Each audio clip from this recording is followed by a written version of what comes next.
So for me, it all started about 40 years ago.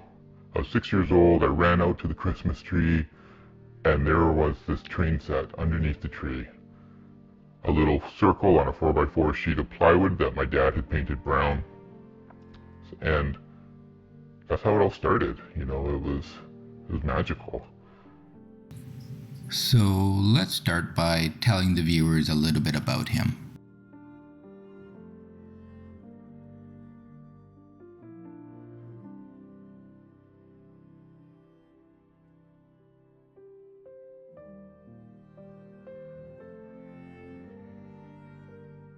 I mean, back then it was simpler. It was simply a circle of track, there was an engine, 3 cars and a caboose, and, life was simple then.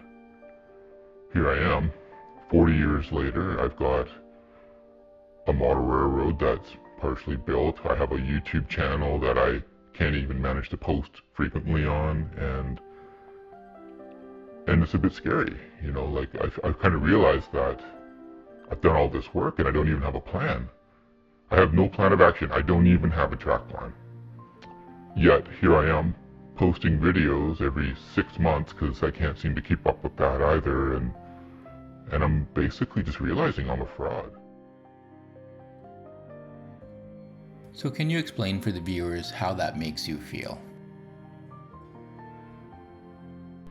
And if this gets out into the model railroading community, then I'm done for. People are unsubscribing from my channel. They're not following what I'm doing. There's already whispers, If we go to the train shows, people point and they laugh, and I have to hide in the bathroom and cry until my buddy comes and takes me home. It's a shame, right?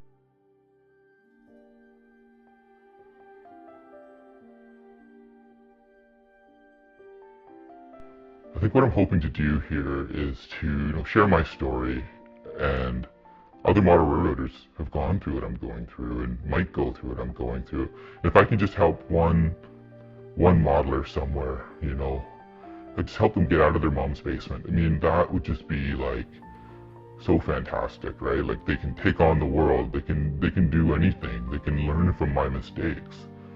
When I dive deep into it, I blame my dad. This is all my dad's fault, right? He got me started on this shit.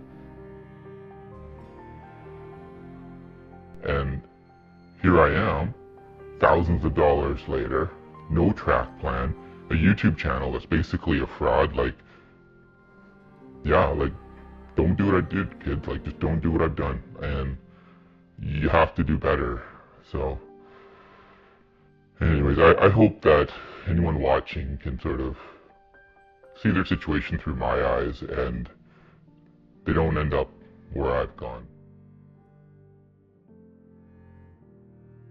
Hey, just wanted to double check with you guys. This is gonna be you're gonna obscure my voice. No one can be able to see me, right?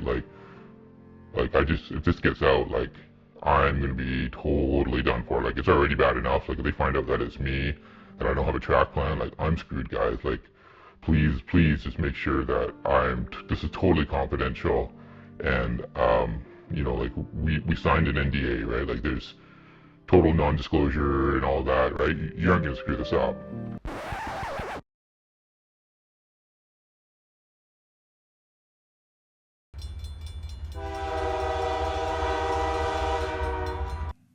Hey everyone, welcome back to my layout.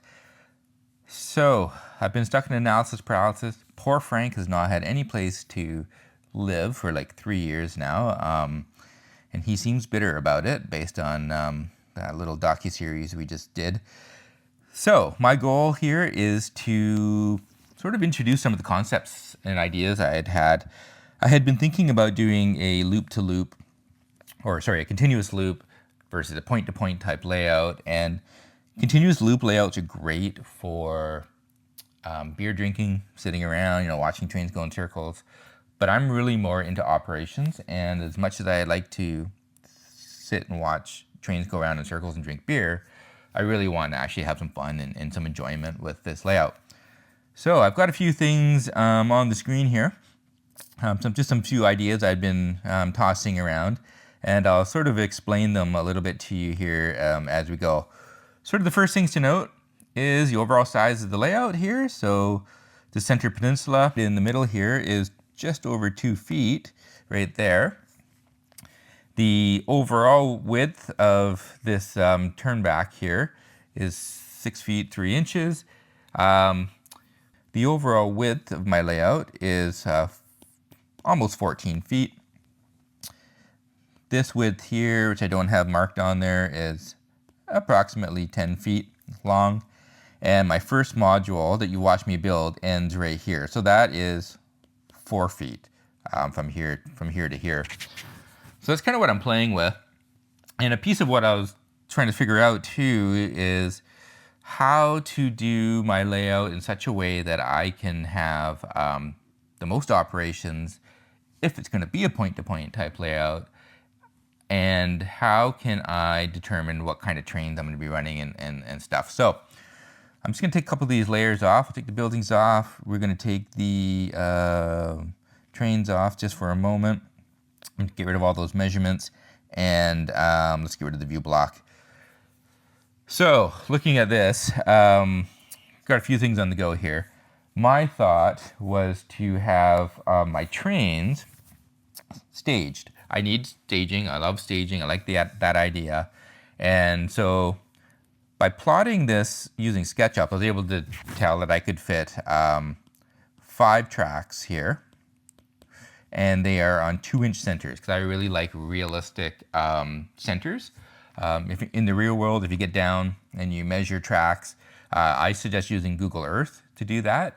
You can use the measurement tool, and you can figure out how the tracks are spaced in your areas. And the places where I've been looking, the tracks are about 14 feet apart. So it kind of works out to 2-inch centerings.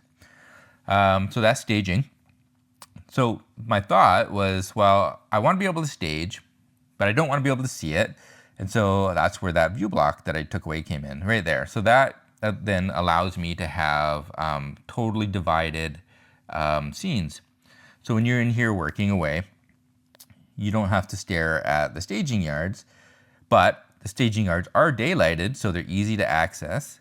And I'll probably do some basic scenery in there just to, make it look like it's something that you could operate and use if you wanted to. As far as how I thought to do the layout is I've been sort of tossing around, what kind of scenes I want to do, where do I want to do it, and my thought was the interior of British Columbia. I really like the desert scenery. I like the Kamloops area, and I might do a little bit of that. But I really like Vancouver because of the operational possibilities with green, industries to serve, and all those sort of things. So here were my thoughts. So staging, it's this side. It's hidden from the real world. There's going to be, ladders in here. These tracks won't be that long. I just kind of threw them in there. I would like the staging lead to come out, be hidden, and come maybe to about there. And then it will be daylighted so that it can become part of the modeled world. So let's just pretend this is an overpass, okay? Something like that sort of separates that staging lead from the rest of the layout. On this side here, I thought I'd do some industry. I also thought I'd do some industry along here and in the back corner as well. And here I'd have a yard, okay? There'd be some arrival departure tracks for the yard starting here, as well as a lead, and then some industry tracks along the backside. I'd also thought that I might do the Vancouver waterfront here, or here, like this, and try and see if I can squeeze in some intermodal tracks, along the edge here, kind of create a port scene. On the other side of the layout over here, I was thinking of doing some of that sort of desert scene and all that. So let's clear that away and let's spin the layout around a little bit. And one of the things that I had done was created some buildings. Now these buildings are just a sample, not necessarily what I would model there. I was just kind of playing around with making buildings in SketchUp and how useful that could possibly be. The beauty of this is you can find something you like, scale it roughly, stick it on your layout and see how it actually fits, right? So here I've got a grain elevator. Again, the bits of it aren't to scale, but it can really show you what could actually fit on that peninsula. I think I would do probably some other industry on there, maybe something that like a mill, like the mill in Kamloops, something like that. I'm not sure. That'll be coming up in future videos here. So let's spin this around here like this. And now we're back on the staging side. A big piece of what I'm trying to do is to figure out how I can fit my trains on here. So train length is huge, right? We got to make sure that you're not running trains that are too big or too small. And so I created some train cars. These train cars are built to model the size of a 60-foot grain car, okay? So they're just being used as an average. You know, I'll have some longer cars, I'll have some shorter cars for sure. That will affect the overall train length in terms of numbers of cars. But what I've got modeled here is an 8-car train with an engine. So that's the engine there. Okay, and these are the 8 cars here. Trying to get an idea of how long that would be, you know, how that would look sitting on my layout. The one in behind is 12 cars. And the other thing you can do with SketchUp is really kind of cool, is you can put your measurements on. So I'm gonna put my measurements back on here. And I did them for the train lengths. So the shorter train is 4.5 feet. The longer train is 6.5 feet. I'm thinking, based on where these are relative to the turn here, I'm thinking I'm going to go with the shorter 8-car trains, or roughly 8-car trains, because that staging track needs to ladder, and this is I'm just totally making this up. And that ladder takes length, right? So I'm assuming that it'll actually start to ladder more like that over here. So I suspect 8 cars is going to be the better fit for that. And when you look over here, I did the same thing for the yard area. So let's just zoom out a little bit. There we go. This is an 8-car train in the background there with the engine at the front. And you can see how long that is. So if that was a storage track, the thing I have to consider is these things do need to ladder, right? So, you know, if I've got a bunch of, forgive my squiggly lines here, parallel tracks in the yard like this, it's going to take a little bit of length to create a good ladder, right?